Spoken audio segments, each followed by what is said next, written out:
आज हम बताते चलें कि कोई कहता है माँ को छोड़ दो, कोई कहता है पत्नी को छोड़ दो, कोई कहता है बच्चों को छोड़ दो।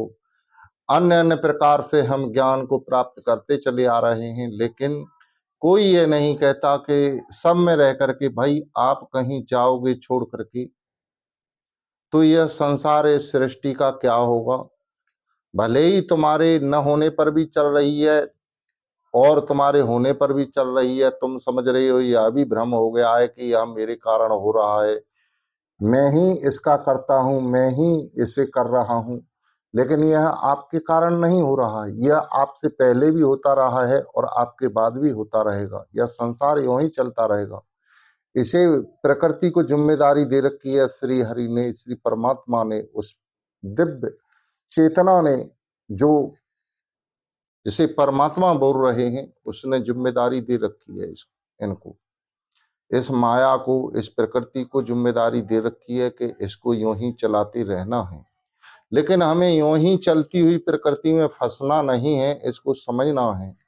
लोभ क्रोध मोह के द्वारा इसको भक्तिमय बना लेना है और इसी संसार में रह करके आत्मज्ञान प्राप्त करके अपने को मुक्त कर लेना है। मुक्त भाव से हम जब समझ जाते हैं, हमें जब ज्ञान उतर जाता है, तो हम मुक्त ही हो जाते हैं, मन से सन्यासी हो जाते हैं, मन से बैरागी हो जाते हैं। इस संसार में रह करके हमें यह नहीं दिखाई देता कि हम इस संसार से बिल्कुल ही अलग हैं, हमारा संसार से कोई लेना देना नहीं है, केवल संयोग मात्र है।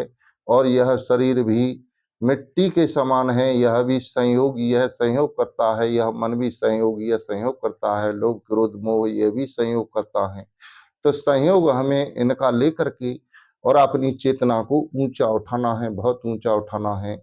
हमें किसी के बहकावे में नहीं आना है कि पत्नी को छोड़ दो, बच्चों को छोड़ दो, कि संसार को छोड़ दो, कि कुछ भी नहीं छोड़ना है और छोड़ करके भी जागृत अवस्था में रहना है। हमें समझ लेना है कि कुछ भी हमारा यहाँ पर है नहीं। लेकिन सेवा हमें, जब तक शरीर इस संसार में है तब तक सेवा करते रहना है। इतनी बात धारण करो, इससे समझ गए होंगे। जय श्री कृष्णा, राधे राधे।